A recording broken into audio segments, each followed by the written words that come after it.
ध्यान नहीं रहे, हमारे इशारे को नहीं समझे, तो न परमार्थ के लायक रहोगे न व्यवहार के लायक रहोगे। जो नियम संयम का त्यागी और भ्रष्ट आचरण वाला होता है, उसकी कभी दिनचर्या एक जैसी हो ही नहीं सकती। उसके हृदय में भगवत प्राप्ति का उत्साह हो ही नहीं सकता। वो किसी भी शास्त्र या गुरुदेव या संत की आज्ञा पर बहुत समय तक टिका रहे, ऐसा हो ही नहीं सकता। समझ लो इस बात को। एक जैसी दिनचर्या और शास्त्र और गुरु आज्ञा पर चलने वाला वही उपासक होगा जो भ्रष्ट आचरण नहीं करता। भ्रष्ट आचरण करता है तो राइट टाइम राइट समय में अपनी दिनचर्या कर ही नहीं सकता, केवल बकवास नहीं कर सकता। जो संयमी नहीं है, जो इंद्रियों पर शासन नहीं करता, वो परमार्थ का पथिक नहीं, केवल ड्रामा, केवल नाटक, दंभ, केवल उदर पोषण के लिए ये सब वृत्ति बाहिरी धारण करता है। चंदन लगाना, तिलक लगाना, भेष बनाना, भेषधारी हरि के उर्शालय। देखो अंदर से आप समझते हैं कि ये पाप नहीं बनता। आप जिन क्रियाओं से अपने ब्रह्मचर्य का नाश करते हैं, उसी ब्रह्मचर्य से संतान उत्पन्न होती है। तो उसमें परमाणु है ना, वही जीवाणु है ना, जो आप बहुत ही बुरी तरह से उसका नाश कर रहे हैं, तो आप पापाचरण कर रहे हैं।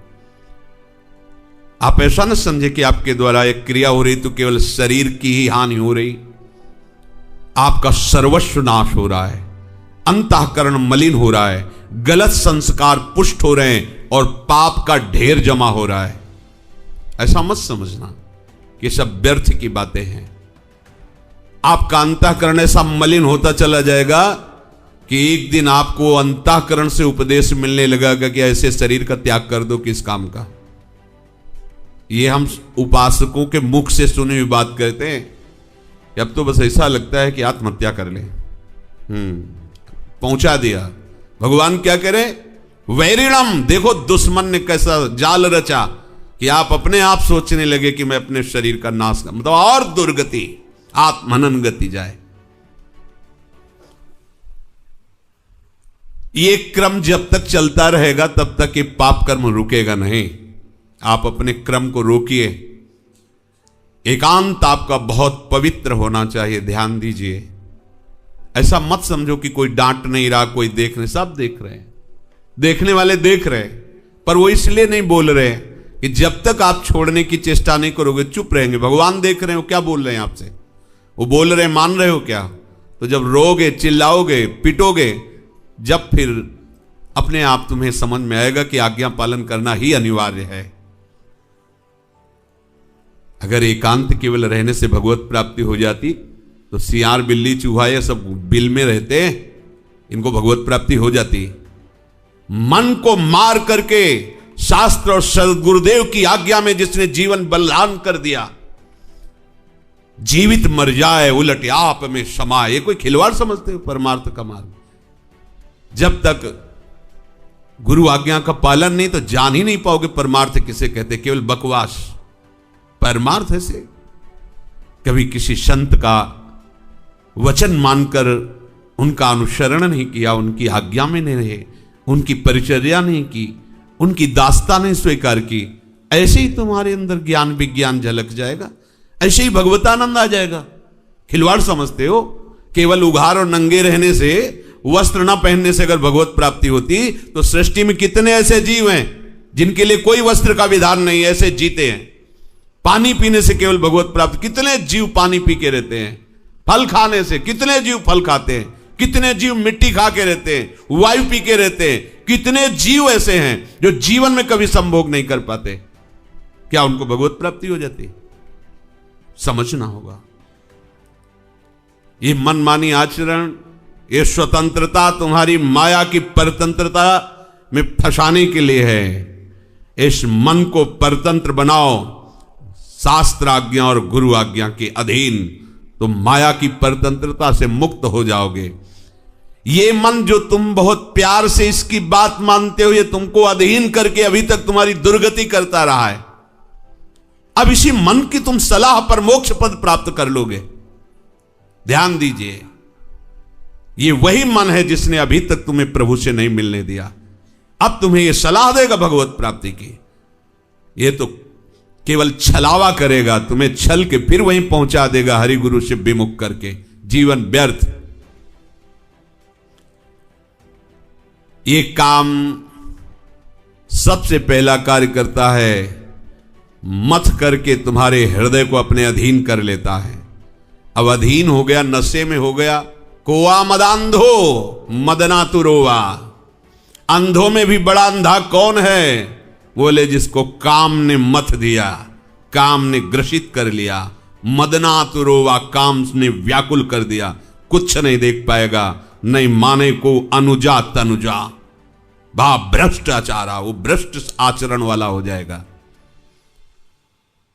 उत्पत्ति विनाशशील पदार्थों की प्रियता, आकर्षण, ये रजोगुण पैदा करता है। रजोगुण काम प्रकट करता है। काम की आपूर्ति में क्रोध, क्रोध से मूढ़ता, मूढ़ता से स्मृति का नाश, स्मृति नाश से सर्वनाश, बुद्धिनाश। इसलिए भगवान कह रहे हैं कि वो कोई और देवता या कोई और बड़ा शक्ति नहीं है, वो काम है। काम, कामेश क्रोधेश रजोगुण समुद्भवा।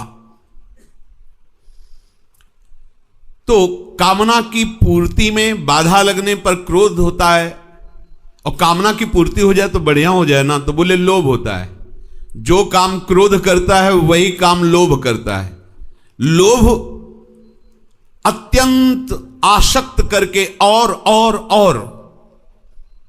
वो मूढ़ता ऐसी पैदा करता है। क्रोध हिंसात्मक वृत्ति पैदा करके मूढ़ता करता है, और दोनों की मूढ़ता में स्मृति का नाश होता है, और दोनों से सर्वनाश हो जाता है, चाहे लोभ हो या क्रोध हो। और दोनों की उत्पत्ति काम से है। काम की पूर्ति में लोभ और काम की अपूर्ति में क्रोध। इसलिए ये कामना संपूर्ण पापों की जड़ है। जितने भी दुख, बंधन, रोग हैं, इनका मूल कारण पाप कर्म है, कोई भी हो। कामना वाला व्यक्ति चाहे कोई भी हो, ना तो जागृत में चैन से रह सकता है, न स्वप्न में चैन से रह सकता है। जो चाहते हैं ये मिल जाए, ये मिल जाए, ये भोग लूं, ऐसा हो जाए, लौकिक पदार्थ, व्यक्ति, वस्तु, स्थान, वो सदैव दुखी रहेंगे, अशांत रहेंगे। देख लो, संसार में सब कुछ संग्रह करने वाले भी अशांत हैं, दुखी हैं। चाहे जितना आपको धनी कोई दिखाई देता हो, ना उसके हृदय में शांति है, न सुख है, न विश्राम है। न जाने कितनी परेशानियां उनके दिमाग में हैं, क्योंकि कभी धन और भोग संग्रह से किसी को शांति नहीं मिली। शांति का मार्ग है त्यागात शांतिरनंतरम।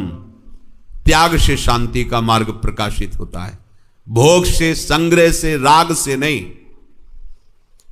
जो नाशवान पदार्थों की इच्छा करता है और अपने को उपासक मानता है, समझ ले क्या है वो। उपासना के मार्ग में जब कदम रखा जाता है तो इसमें यह नहीं सोचा जाता कि काश हमारे पास ऐसी व्यवस्था होती तो हमारा भजन बन जाता। नहीं नहीं नहीं। आप जो अनुकूलता की मांग कर रहे हो, मन वासनाओं का जाल रच रहा है। जैसी परिस्थिति ठाकुर ने आपको दी है वो ठीक आपके योग्य भजन के है। बस आप अपने मन को हरि गुरु अधीन करके भजन कर लो। व्यवस्था की चाह, परिस्थिति का बदलाव, फिर भजन भूल जाओ, भजन नहीं होगा। जैसी परिस्थिति डट के भजन करो, अपने आप हर परिस्थिति आपके चरणों में झुकी रहेगी।